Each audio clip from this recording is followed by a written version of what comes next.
of exaltation. It is a mystery of spiritual consciousness, the efflorescence of the mind in God, the opening up of the human intelligence in conscious association with the universal and omniscient mind. It is for this reason that the cranium or skull is given prominence in the Master Mason's degree. With this premise we proceed to considering the ceremony of exaltation. The ceremony of exaltation. Again the candidate is in a state of darkness. But the reason of this darkness differs entirely from that which existed as the entered apprentice stage. Then he was but an ignorant beginner upon the quest, making his first irregular benighted efforts towards the light.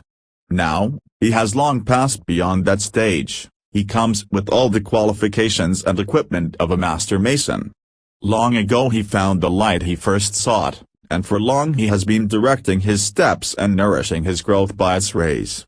And more, after all this intimacy with it he has known it recede from him and disappear in the great ordeal of dereliction of the third degree, when, in the dark night of the soul and utter helplessness of all his powers, he learnt how strength could be perfected out of weakness by the potent efficacy of the vital and immortal principle within him, in whose presence the darkness and the light are both alike. His present initial deprivation of light is the darkness of the third degree carried over into this further experience. It betokens rather a momentary failure to adjust his perception to the new quality of life he is now entering upon, just as a newborn child is unable at first to coordinate its sight to objects before it. For a while, but only for a brief while, the candidate feels himself in darkness, but he is really blinded rather by excess of light than by lack of it. In this condition he undertakes the opening out of a certain place which he proceeds to enter and explore, keeping touch meanwhile with his companions by a cord or lifeline. The symbolism of all this is singularly rich in allusion to certain interior processes of introspection well defined in the experience of the contemplative mystics and well attested in their records. The place-centered emblematizes once again the material and psychical organism, a dense compact of material particles coating the more tenuous interior spirit of man as a shell surrounds the contents of an egg. Roll away the stone, it will be recalled, was the first injunction of the Master at the raising of Lazarus. This obstruction removed, the psychical organism becomes detached from the physical and the mind is free to become introverted and work exploratively upon its own ground, to search the contents of its own unplumbed depths, to probe deeper and deeper into itself, eradicating defects and removing rubble, pushing in and in by the energy of a persistent will, yet retaining contact the while with the outer physical nature by a subtle filament or lifeline which prevents their entire separation. The position is the same as when the body sleeps whilst the mind is dreaming and vividly active, save that in dreams the will is not functioning as a consciously directive instrument as is hypothetically the case with one who, having attained mastership, has all his faculties under volition and control. Yet all this interior work, so rapidly summarized and symbolically enacted in the ceremony, is not the work of a Dane or the casual task of a weakling. The ancients referred to it as the 12 labors of Hercules, whilst its arduousness is further graphically described by the initiate poet Virgil in the 6th and by more recent illuminates. Nor, even when its nature is fully apprehended, is it a work to be lightly undertaken. Throughout the ceremony the utmost humility is enjoined upon the candidate as the essential qualification for entering upon this process of self-exploration. He is bidden to draw nigh to the center, but to halt and make obeisance at 3 several stages, at each of which he is told he is approaching more nearly to that central essence, that holy ground of his being upon which only the humble can walk, that earth which only the meek shall inherit. It is in this state that the introverted mind, groping for its own foundation and center, reaches at length the bedrock of its being. As the symbolic ceremony exhibits the grasping of an emblem embodying the word of life, so literally and in fact the questing mind, in coming upon the vital and immortal principle animating it, lays hold on eternal life. It discovers the lost word, the divine root of its being, from which it has hitherto been so long dissociated. It fails to realize the fact at first, for the light shineth in darkness and the darkness comprehendeth it not. Presently that darkness will disappear, when the day, the new consciousness, dawns in the shadows, the old mentality, flee away. Therefore it is that this work of the introverted mind and the discovery it makes, are exhibited as taking place starkly and amid subterranean gloom.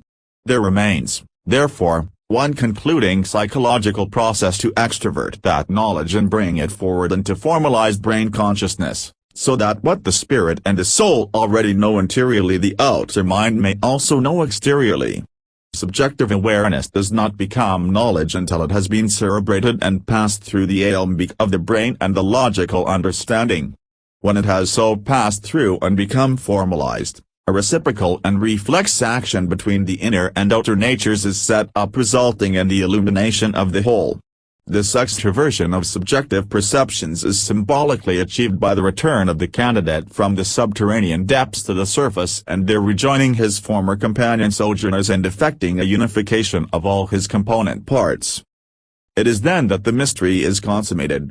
The great light breaks. The vital and immortal principle comes to self-consciousness in him. The glory of the Lord is revealed to and in him, and all his flesh sees it. So far as it is possible for symbolic ceremonial to portray it, this consummation is represented by the restoration to light and the revelation that then meets the candidate's gaze.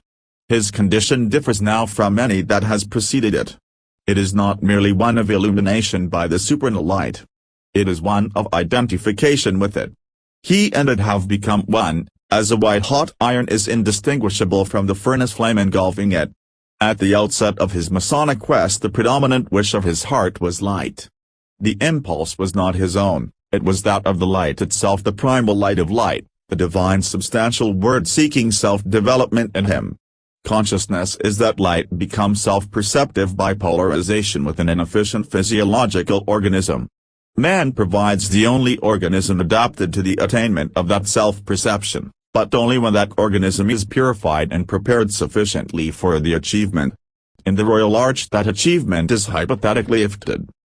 The condition attained by the illumined candidate is the equivalent of what in Christian theology is known as beatific vision and in the East as samadhi. It is also spoken of as universal or cosmic consciousness, since the percipient, transcending all sense of personal individualization, time and space, is co-conscious with all that is.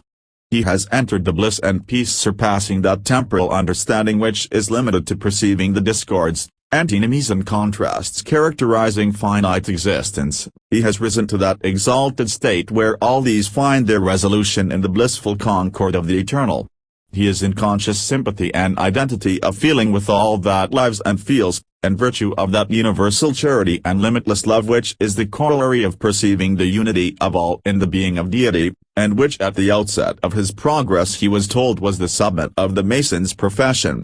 He sees too that there is a universe within as well as without him, that he himself microcosmically sums up and contains all that manifested to his temporal intelligence as the vast spatial universe around him.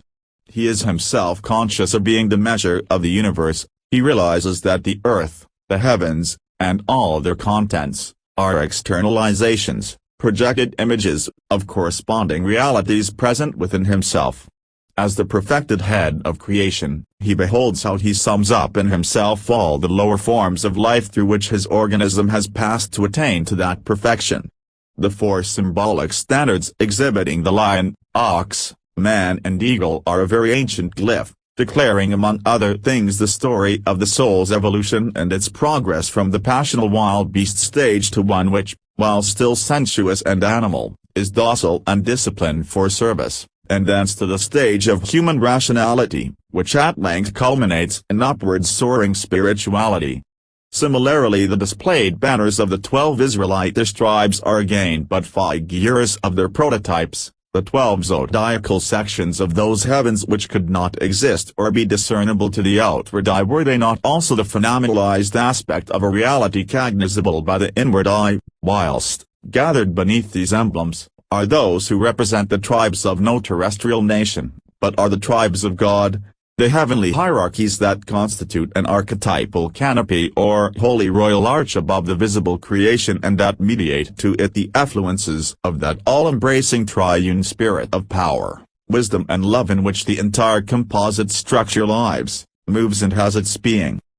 In the beginning God created the heavens and the earth was without form and void, and darkness was upon the face of the deep. And God said, Let there be light, and there was light. With these words begins the sacred script, which is the sacramental token of that living Word by whom all things were made, and are still in the making, and whose life is the light of men. The candidate who recovers that lost word, in the sense of regaining vital organic integration into it, and who, therefore, is one with its life and its light, is able to verify this old creation story in its personal application to himself. He stands in the presence of his own earth, the stone vault or dense matrix out of which his finer being has emerged, and of his own heavens or ethereal body of substantialized radiance which, as the iridescent sash of the order is meant to denote, now covers him with light as with a garment. He is able to discern that it was himself who at first was without form and void, and who in virtue of that fiat lux, has at last become transformed from chaos and unconsciousness into a form so perfect and lucid as to become a co-conscious vehicle of divine wisdom itself. With this symbolic attainment of beatific vision at the restoration to light, the effective part of the royal large ceremony as an initiatory rite concludes. What follows upon it is anticlimax and allegorical exposition of a similar nature to the traditional history in the Master Mason's degree. This takes the form of a mythos or dramatic narrative by the three sojourners, describing their release from captivity in Babylon, their return to Jerusalem under an impulse to assist in rebuilding the destroyed national temple, their work among its ruins, and the discovery of an ancient and apparently important archive. The perspicacious mind will not fail to perceive in this historical or quasi-historical narrative an allegory of the spiritual process which has been going on within the candidate himself. It is he, as it is every human soul, that has been in Babylonian bondage, in captivity to the Babel confusion of mundane existence, the tyranny of material interests, and the chaos of his own disordered nature.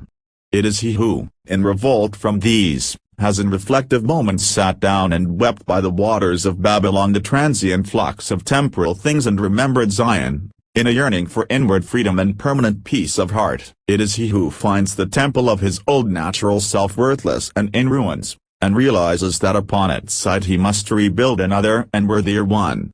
From within himself comes the urge of the inward Lord, Kurios, which, under the mask of Cyrus the king, bids him forthwith depart from his captivity and go up to his true native land and re-erect the Lord's house. It is himself who discovers among the rubble of his old self the plans and the material for the new structure. And ultimately, when that new structure is completed, and, when from natural man he has become reorganized into spiritual man, it is he who is able to perceive the wonders of his own constitution, to behold his own earth and his own heavens now fused into unity, to see both his material and his spiritual nature were necessary contributors. The constitution of the chapter as first revealed to the candidate is, therefore, a symbol of his perfected organism. He sees that it is polarized east and west, the east occupied by the three principles, signifying his spiritual pole, the west, occupied by the three sojourners, his psychic and materialized pole, each triad being the reflex of the other, yet each triad being an organic unity in itself. St. John testifies to this, and the ceremonial rite is made conformable to the teaching of that great initiate, when he writes, "There are three that bear record in heaven, and these three are one. And there are three that bear witness in earth, and these three agree in one." The meaning of this metaphysical assertion is that, just as a ray of white light splits up, as in the rainbow, into three primary colors which still remain organically united, so both the self-knowing spirit in man and his psychical nature, although monadic essentially, are prismatically dissociable into a trinity. The spirit in man in its triple aspects is, therefore, appropriately typified by the three principles.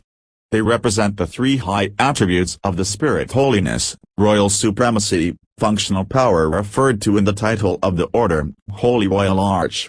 The middle and neutral term of these three must be considered as differentiating itself into a passive and an active, or a negative and a positive aspect, although all three act conjointly and as one, as is in fact the case with the three principles of a chapter. These three aspects